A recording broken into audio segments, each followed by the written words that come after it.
तीसरा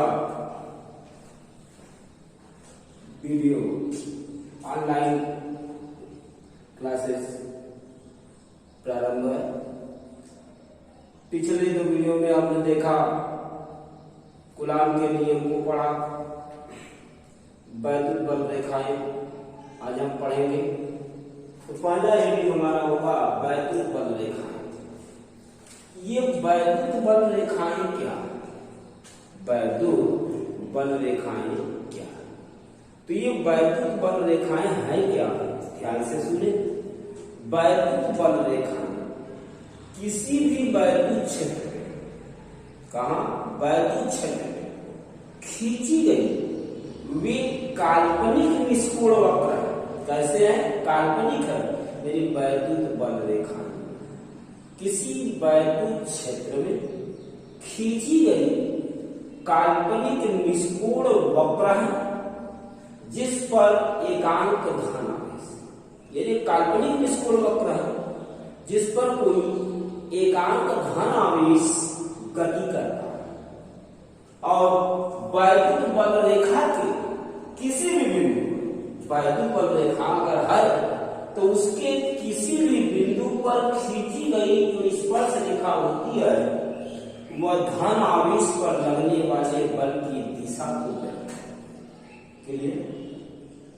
यानी वैद्युत बल रेखाएं किसी वैद्युत क्षेत्र में खींची गई वे काल्पनिक निष्कोण वक्र है जिस पर कोई धन परीक्षण आवेश या धन आवेश स्वतंत्रता पूर्वक गति करता है। और वैद्युत बल रेखा के किसी भी बिंदु पर खींची गई स्पर्श रेखा उस बिंदु पर धन आवेश पर लगने वाले बल की दिशा करती है। अब इन वैद्युत बल रेखाओं के गुण के विषय में हम लोग चर्चा करेंगे कि वैद्युत बल रेखाओं के गुण क्या होते हैं, क्या क्या उसके गुण होते हैं। तो वैद्युत बल रेखाओं के जो गुण होते हैं जिसमें हम लोग पहला पॉइंट पर चर्चा कर ले, यानी वैद्युत बल रेखाएं जो होती हैं वह धन आवेश के लंबवत, किस आवेश के?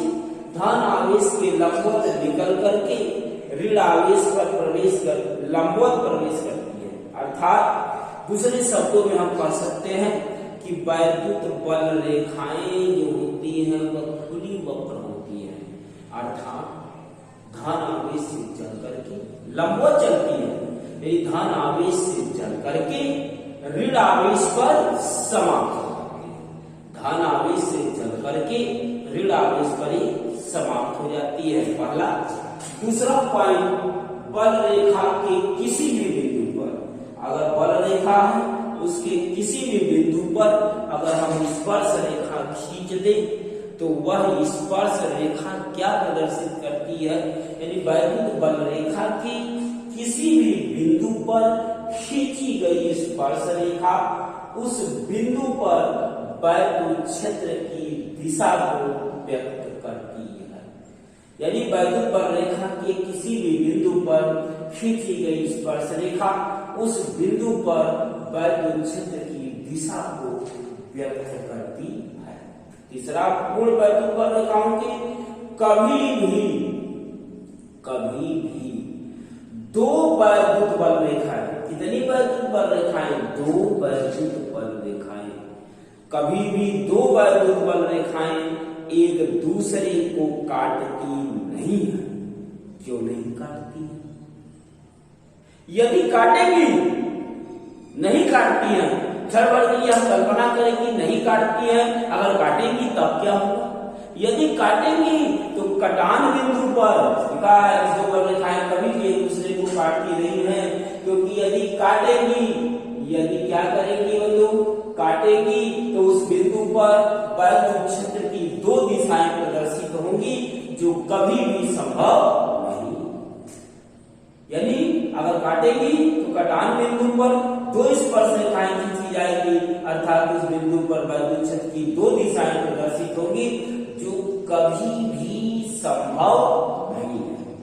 तीसरा गुण के बाद चौथे में चलेंगे हम लोग, जिन बिंदुओं पर बल रेखाएं प्रबल होती है और जिन बिंदुओं पर बल रेखाएं सघन होती हैं, सघन का मतलब पास पास, यानी जिन बिंदुओं पर वैद्युत बल रेखाएं सघन होती हैं उन बिंदुओं पर वैद्युत क्षेत्र प्रबल होता है और इसके विपरीत जिन बिंदुओं पर बल रेखाएं विरल होती हैं उन बिंदुओं पर वैद्युत क्षेत्र कमजोर यानी निर्बल होता है।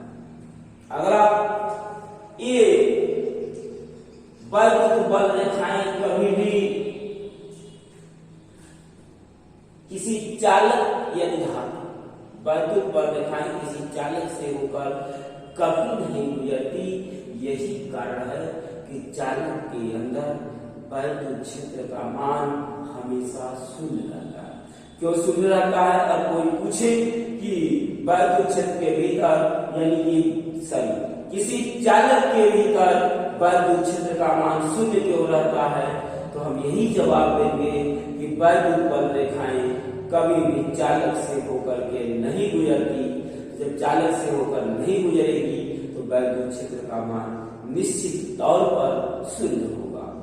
अगला पॉइंट, ये रेखाएं एक खींची हुई लचकदार डोरी, ये रेखाएं किसी खींची हुई लचकदार डोरी की तरह लंबाई में सिकुड़ने का प्रयत्न करती है।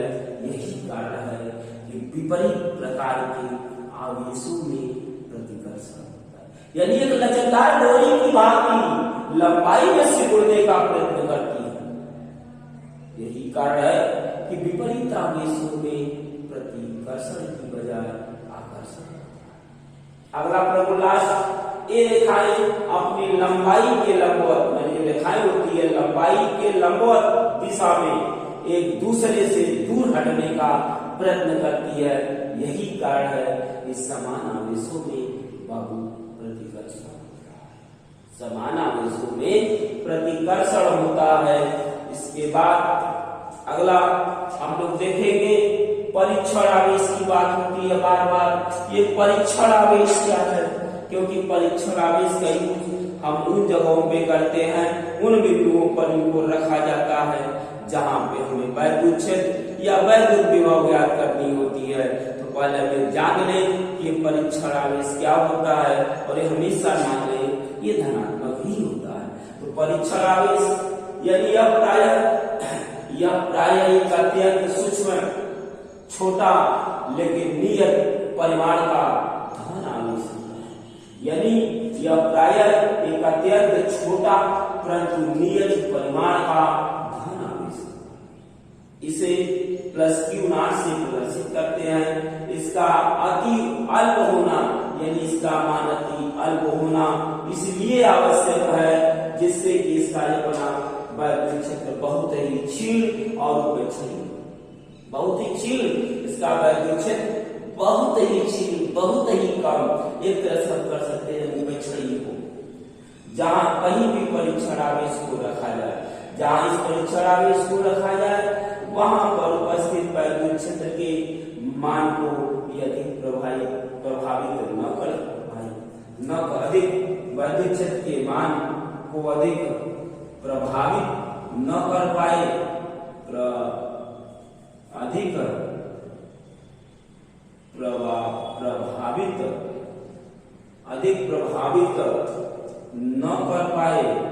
प्रभावित न कर पाए।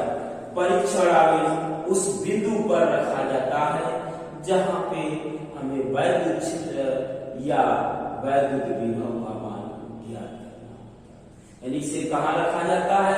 इसे वहां पर उस बिंदु पर रखा जाता है जहां पे हमें वैद्युत क्षेत्र या वैद्युत विभव ज्ञात करना होता है। इसके बाद वैद्युत क्षेत्र की तीव्रता की परिभाषा को हम लोग जान लें। यानी वैद्युत क्षेत्र में किसी बिंदु पर, वैद्युत क्षेत्र में किसी भी बिंदु पर रखे परीक्षण आवेश Q नॉट पर लगने वाला जो बल होता है, यानी परीक्षण आवेश पर लगने वाले बल और परीक्षण आवेश के अनुपात को हम उस बिंदु पर वैद्युत क्षेत्र की तीव्रता कहते हैं। आइए मान लेते हैं कि वैद्युत क्षेत्र में किसी बिंदु पर परीक्षण आवेश जो Q नॉट है उस पर लगने वाला बल F हो, तो उस बिंदु पर वैद्युत क्षेत्र की तीव्रता E बराबर F अपान Q नॉट, इसका मात्रक न्यूटन पर कूलम तथा बीमीय सूत्र ml T के पावर -3 A के पावर -1 होता है। यह एक सदिश राशि है अब जब ये सदिश है तो इसकी दिशा क्या होगी, इसके विषय में भी अभी कुछ समय बाद मैं आपको बताऊंगा कि कब वैद्युत क्षेत्र की दिशा किधर होगी और कब उसके विपरीत होगी। उससे पहले हम लोग किसी बिंदु आवेश के कारण, यानी एक बिंदु आवेश है तो उसके कारण किसी बिंदु पर वैद्युत क्षेत्र की तीव्रता का मान क्या होगा उसका डेरिवेशन करेंगे। आइए मान लेते हैं एक प्लस क्यू आवेश है। कौन आवेश? एक प्लस क्यू आवेश है। एक ऐसे माध्यम में वह बिंदुओं पर रखा है जिसका परावैद्युतांक कैपिटल के है और इस प्लस क्यू आवेश के कारण उत्पन्न, क्योंकि कोई भी आवेश है तो स्वाभाविक सी बात है कि उस आवेश के कारण उसके चारों तरफ एक वैद्युत क्षेत्र उत्पन्न होता है। उसी प्रकार जब एक प्लस क्यू आवेश है तो इसके कारण जो वैद्युत क्षेत्र उत्पन्न हुआ है उस वैद्युत क्षेत्र में इससे O से इस आर दूरी पर एक बिंदु P है और इसी बिंदु P पर हमें वैद्युत क्षेत्र की तीव्रता ज्ञात करनी है। तो इसके लिए हम क्या मान सकते हैं, मैंने आपको पहले ही बताया कि जो परीक्षण आवेश होता है उसको ऐसे बिंदु पर रखा जाता है जहां पे हमें वैद्युत क्षेत्र या वैद्युत विभव ज्ञात करनी है। तो उसी प्रकार हमें परीक्षण आवेश Q नॉट को बिंदु P पर स्थित मान सकते हैं। जब हम बिंदु P पर एक परीक्षण आवेश Q नॉट को स्थित मान सकते हैं तब कूलॉम के नियमानुसार इस प्लस Q के कारण इस जो Q नॉट है उस पर लगने वाला जो बल होगा उसका मान इतना होगा।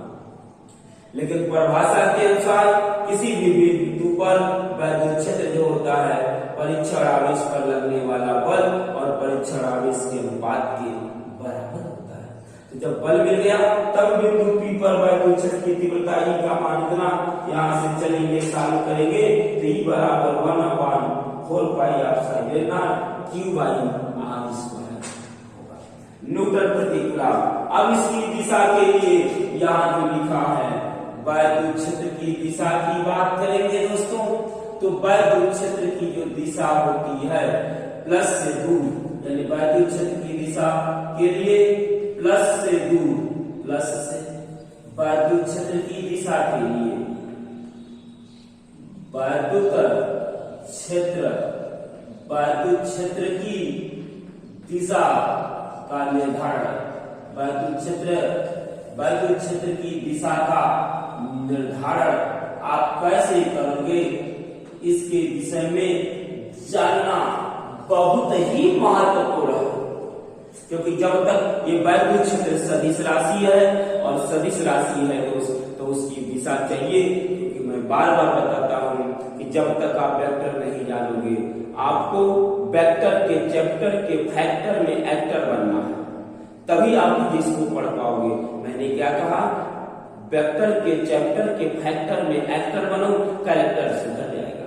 तो वैद्युत क्षेत्र की दिशा का निर्धारण किस प्रकार किया जाता है आइए हम जाने। ये बहुत ही महत्वपूर्ण चीज है। अगर इसे आप जान गए तो निश्चित है कि वेक्टर के नियमों का पालन करके हम किसी भी बिंदु पर वैद्युत क्षेत्र के परिमाण को इस सूत्र के माध्यम से निकालेंगे और दिशा का निर्धारण जो है हम अभी आपको बताने जा रहे हैं। तो अगर वैद्युत क्षेत्र की दिशा का निर्धारण क्या होगा, अगर यहाँ पर O पर प्लस Q आवेश है तो इससे R दूरी पर जो वैद्युत माने P पर जो वैद्युत क्षेत्र होगा उसका मान तो E/1/4 pi epsilon not Q by R square होगा। लेकिन इसकी दिशा O से P की ओर होगी। दिशा किधर होगी? O से P, यानी धन आवेश है तो प्लस से दूर अर्थात आवेश से बिंदु की ओर होगा। फिर से सुन ले, बहुत ही इंपॉर्टेंट बात है। अगर धन आवेश होगा तो वैद्युत क्षेत्र की दिशा जहां पर आवेश रखा है आवेश से बिंदु की ओर होगी, जैसा कि आप ये देख रहे हैं। यानी E का डायरेक्शन O से P होगा।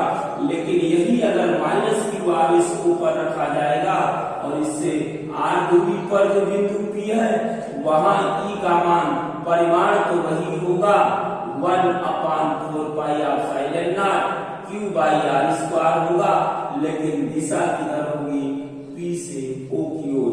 यानी पहले कंडीशन में जो वैद्युत क्षेत्र है उसकी दिशा जो होगी O से P की ओर होगा, लेकिन इसमें जो वैद्युत क्षेत्र की दिशा होगी उसकी दिशा जो होगी वह P से किधर होगा, P से O की ओर होगा।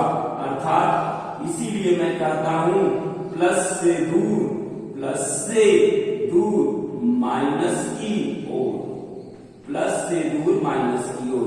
पुनः आप देख ले वैद्युत क्षेत्र की दिशा का निर्धारण, अगर धन आवेश होता है दोस्त तो धन आवेश होगा तो आवेश से बिंदु की ओर होगा, अगर ऋण आवेश होगा तो बिंदु से आवेश की ओर होगा, परमाणु उतना ही होगा, इसीलिए लिखा हूं प्लस से दूर माइनस की ओर। पुनः देख ले अगर यहाँ प्लस आवेश है तो O से R दूरी पर P पर परमाणु दूरी इतना होगा, लेकिन दिशा O से P होगी, और वही अगर यहाँ माइनस आवेश होगा तो O से P दूरी पर वैद्युत क्षेत्र का परिमाण E का मान तो इतना ही होगा, लेकिन दिशा P से O की ओर होगी। इसीलिए मैं कहता हूँ प्लस से दूर माइनस की ओर। आज के लिए इतना ही, धन्यवाद।